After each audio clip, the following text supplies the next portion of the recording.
네, 안녕하세요. 산타한 제이슨입니다. 겨울 등산복은 좀 이해하기도 조금 힘들고 비싼 제품 위주로 구성이 돼 있어서 초보자 입장에서 다가가기가 쉽지 않은 것 같습니다.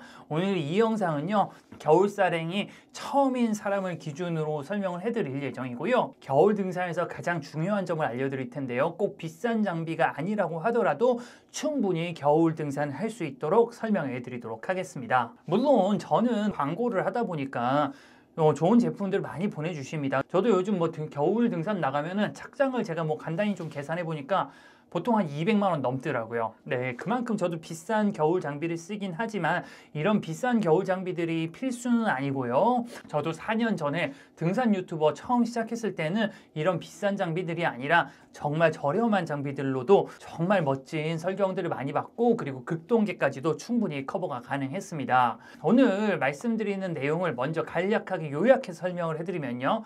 첫 번째, 겨울 등산은 따뜻한 것도 중요하지만은 땀이 안 나는 것도 중요하다. 두 번째, 땀이 안 나면 최고지만 땀이 났다라면은 땀을 빨리 처리해야 된다. 세 번째, 등산 전 날씨 확인은 필수. 요 세 가지만 이해를 하고 계시면은 우리나라 겨울산 대다수는 무리 없이 방문을 하실 수 있습니다. 첫 번째 상황과 두 번째 상황에 땀이 중요하다고 말씀을 드렸는데 땀이 왜 중요하냐면요. 땀은 수분, 즉 물기는 공기보다 열 전도율이 무려 23배가 높습니다. 그 말인즉슨 땀, 즉 수분이 있으면 체온을 급격하게 빼앗긴다는 얘기이기도 한데요. 그렇기 때문에 모든 레이어링은 땀 처리를 빠르게 할 수 있도록 설계가 되어 있습니다.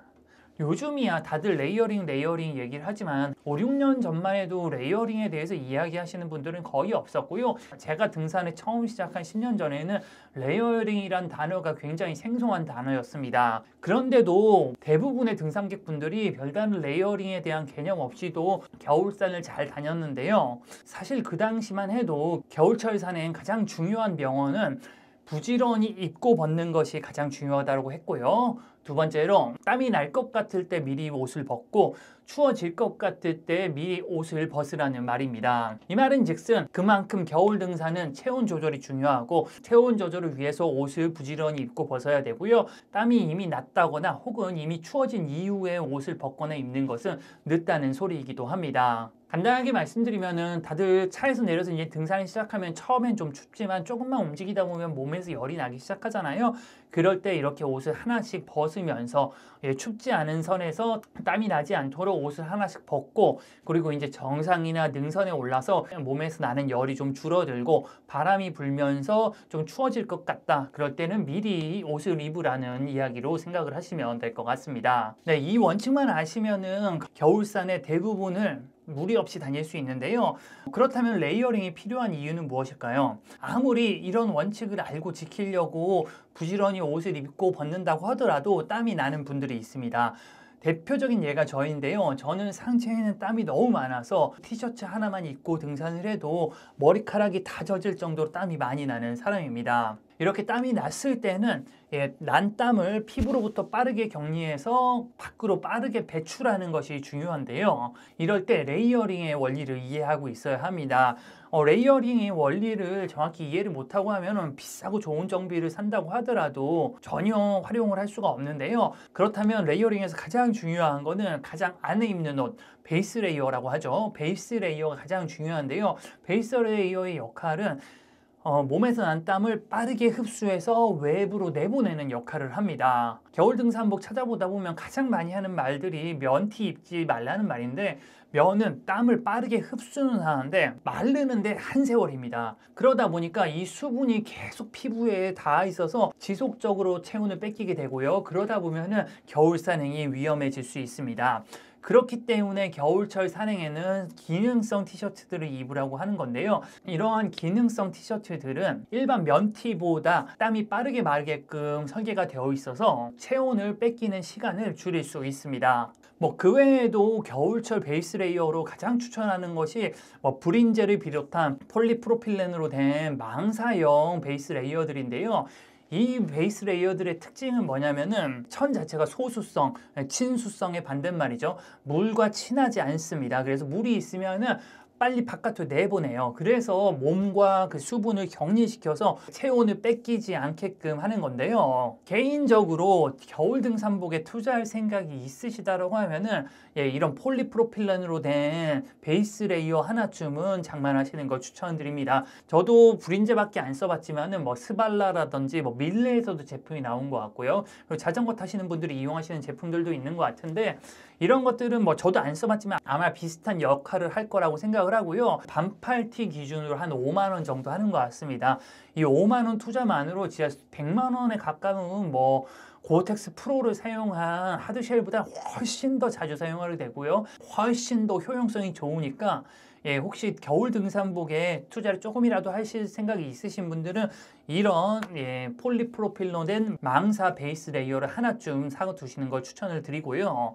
뭐 그렇다고 이게 꼭 있어야 되냐? 그렇지 않습니다. 그냥 일반적인 운동복, 긴팔 기능성 티셔츠로도 가능합니다. 다만 이런 게 있으면 좀 편리하다는 거고요. 그리고 일반 기능성 티셔츠 같은 경우는 면 티셔츠보다는 마르는 속도가 빠르지만은 하지만 그렇다고 하더라도 젖어 있는 상태에서는 지속적으로 체온을 뺏깁니다. 그렇기 때문에 일반적인 기능성 티셔츠로 등산을 하시는 분들은 여분의 티셔츠를 한 벌을 더 가지고 다니시는 걸 추천을 하고요. 젖어서 추위가 느껴질 때는 갈아입으시면은 훨씬 더 따뜻하고 안전하게 등산을 하실 수가 있습니다. 뭐 굳이 등산 중이 아니라고 하더라도 하산을 마쳤을 때도 덜 마른 경우가 있거든요. 그럴 때 갈아입으시는 것도 좋은 방법입니다. 근데 아무리 이 베이스 레이어를 잘 입었다고 하더라도 베이스 레이어에서 땀을 빨아들여서 바깥으로 외부로 배출을 하는데 그 위에 입은 옷이 공기가 통하지 않으면은 땀이 바깥으로 나가지 못하고 안에 갇혀서 옷이 다 젖어버리게 됩니다. 그렇기 때문에 이 베이스 레이어 바로 위에 입는 옷은 공기가 어느 정도 통하는 옷으로 입는 게 좋은데요. 그런 옷이 바로 지금 제가 입고 있는 것과 같은 플리스류입니다. 플리스는 대부분 공기가 좀 잘 통하는 재질로 돼 있어서 안쪽에서 베이스 레이어가 땀을 내보내면은 그 수증기들을 바깥으로 잘 배출하게끔 되어 있는데요. 꼭 등산을 위해서 사실 필요는 없는 것 같고 그냥 집에 있는 플리스 중에 좀 따뜻한 것 그런 것 입고 다니시면 좋을 것 같습니다. 그래도 꼭 추천을 좀 해달라고 하면은 개인적으로는 폴라텍 원단으로 된 플리스류를 좀 추천을 합니다. 사실 플리스라는 이름 자체가 폴라텍에서 만든 이런 자켓류를 원래 플리스라고 했었는데 지금은 뭐 유니클로 에서 만들어도 플리스고 뭐 딴 데서 만들어도 다 플리스라고 하지만은 그만큼 폴라텍 플리스가 거의 오리지널에 가깝다라고 생각을 하시면 좋을 것 같고요. 보온력도 좋고 그리고 투습력 그러니까 통기성도 좋아서 땀도 잘 말리는 효과가 있습니다. 뭐 지금 제가 입고 있는 옷은 뭐 마운틴 하드웨어의 몽키 그리드 자켓이고 뭐 그 외에 유명한 거 뭐 파타고니아 아로네어, 아크텍스 델타 다 폴라텍으로 만든 겁니다. 꼭 이런 고가의 제품은 아니라고 하더라도 폴라텍 플리스로 검색을 해서 뭐 한 2월 제품은 한 5만 원 내외면 아마 구할 수 있을 거예요. 그런 제품으로 입으시면 될 것 같습니다. 그렇다면 등산에서 패딩은 쓸모가 없느냐? 그렇지 않습니다. 패딩도 꼭 필요하고요. 사실 따뜻하기로는 플리스나 뭐 이런 것보다 패딩이 가장 따뜻합니다. 그래서 패딩도 항상 갖고 다니시는 것이 좋은데요. 패딩은 말씀드렸다시피 이렇게 공기가 잘 통하지 못해서 안에서 땀이 나면 땀을 말려주지 못하는 것도 크고요. 그 땀으로 인해서 이 패딩에 그 안에 들어있는 거위털, 오리털들이 젖어버리면 보온력을 잃어버립니다. 그래서 이렇게 땀이 날 때 입는 것이 아니고요. 정상에 올랐다거나 혹은 능선에 올라서 이제 활동량이 줄어서 몸에서 나는 열이 줄어들고 바람이 불면 점점 추워지잖아요. 그때 입는 것이 패딩이라고 생각하시면 될 것 같습니다. 다만 패딩은 말씀드렸다시피 이게 계속 입고 있는 것이 아니라 가방에 넣어뒀다가 좀 추울 때만 꺼내서 입는 옷이라고 생각을 하시면 되는데요. 그러다 보니 가방에 들어갈 수 있도록 작게 패킹되는 패딩이 좋긴 합니다. 하지만 그런 옷이 없으시다라고 하면은 뭐 굳이 살 필요까지는 없는 것 같고요. 처음이시라면은 허리에 이렇게 묶고 다니시다가 추울 때 위에 입으시면 될 것 같습니다. 네, 정리해서 말씀을 드리면요. 집에서 아마 나가실 때 베이스 레이어에 그리고 이렇게 플리스 있고 그 위에 패딩은 꼭 한 겹이 아니어도 됩니다. 정말 추워지면 패딩 2겹 입으셔도 상관없습니다. 이렇게 2겹을 입고 나가다가 올라가면서 몸에 열이 나기는 시작하면서 점점 하나씩 벗어서 가방에 넣으시면 되고요. 능선이나 정상에 올라서면은 몸에서 열도 덜 나기 시작하고 그리고 바람이 불어서 추워지기 때문에 그때 패딩을 꺼내서 입으시면 됩니다. 뭐 다시 또 하산을 하다 보면 몸을 움직이면서 좀 더워지는 경우가 있거든요. 그때는 또 패딩을 벗고 상황에 따라서 이 옷을 입고 벗고를 반복을 하시면 되고요. 다만 어떤 분들은 그런 분들이 있죠. 엄청 두툼한 패딩을 입고 등산을 해도 땀 한 방울 안 나시는 분들이 있어요. 그런 분들은 그냥 패딩 입고 등산하시면 됩니다. 이게 뭐 절대 법칙이 있는 것이 아니라 결국은 중요한 것은 춥지 않고 땀이 안 나는 것이 중요하고요. 이런 상황을 만들 수 있도록 옷을 입고 벗고 자주 하는 것이 중요합니다. 또 하나 좀 추가적으로 말씀드리는 거는 산은 굉장히 좀 춥습니다. 특히나 고도가 많이 올라갈수록 온도가 낮아지고요. 산 위는 바람도 많이 불어서 더 추울 수 있는데요. 그렇기 때문에 여벌의 옷 한 벌 정도는 가방에 넣어 다니시는 걸 추천드리고요.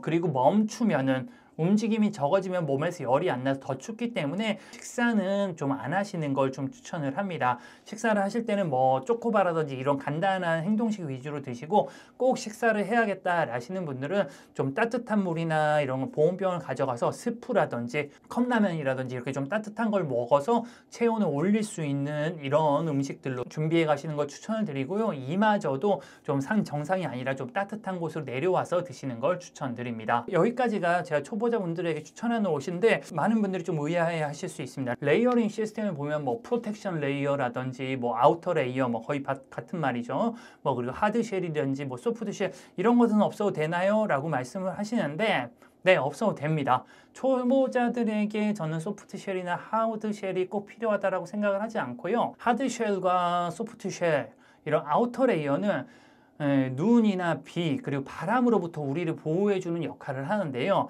눈이나 비, 바람이 심한 상황에서는 초보자분들은 등산을 가시면 안 됩니다. 제가 그렇기 때문에 앞에서 등산 가기 전 날씨 확인은 필수라고 말씀을 드린 거고요. 초보자 기준 가벼운 눈이 아니면은 눈이나 비 오는 상황에서 등산을 가시면 안 됩니다.